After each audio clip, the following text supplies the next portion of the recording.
I was only 22 when I left Tangiers, the place of my birth, in the year 725, or 1325 in the Christian era, and I never expected to travel so far or to see so much.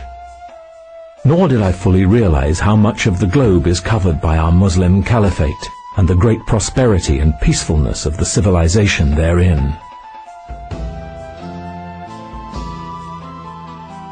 At this time, our philosophers and scholars excel all others in the quality of their writing, our engineers and architects in the beauty of their buildings, our scientists and inventors devise the most clever creations.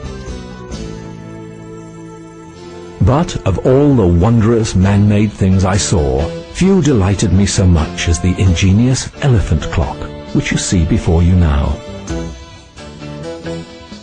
Is this a clock, you ask? How does it tell the time? How does it work? I will tell you now.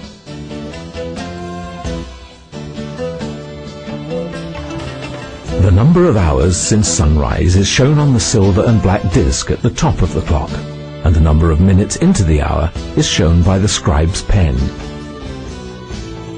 The movements of the clock are regulated by a most wonderful mechanism that sits in a tank inside the elephant's body, a perforated floating bowl.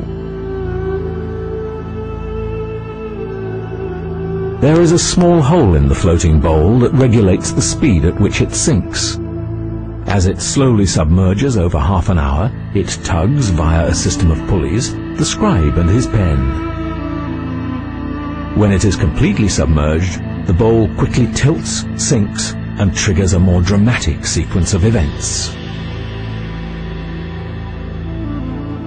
Inside the cupola at the top of the clock, a channel of balls is tilted so that a stopper is lifted to allow one to fall, hitting a fan that turns the phoenix. The ball then drops out of one of the falcon's beaks into the serpent's mouth.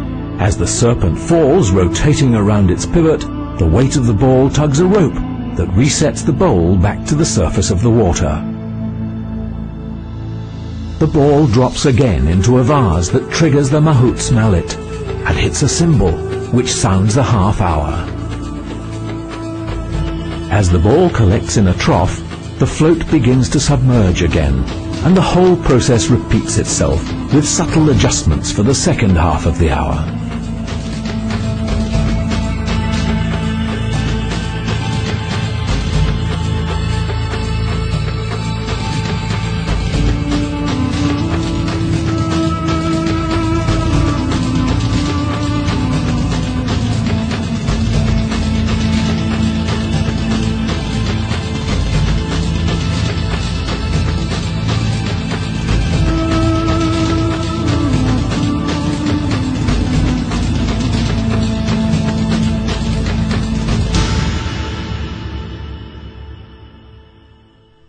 This ingenious device is the work of Badi al-Zaman Abdul Ez ibn Ismail ibn al-Razaz al-Jazari, who was a Muslim engineer who lived north of Baghdad under the Ayyubi dynasty, shortly after Saladin the Magnificent.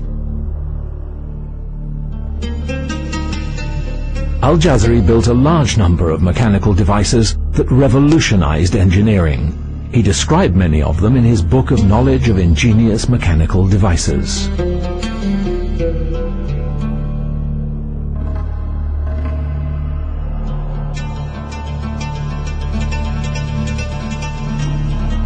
In the elephant clock, he used an Indian elephant, Chinese serpents, Arabian architecture, and Greek water technology, thus expressing the universal and equal nature of Islam, a fact that I have been fortunate enough to discover in my own travels. He was a pious Muslim and a great engineer who gave birth to the concept of automatic machines. Who knows what other wonderful inventions will follow in the future from this incredible notion?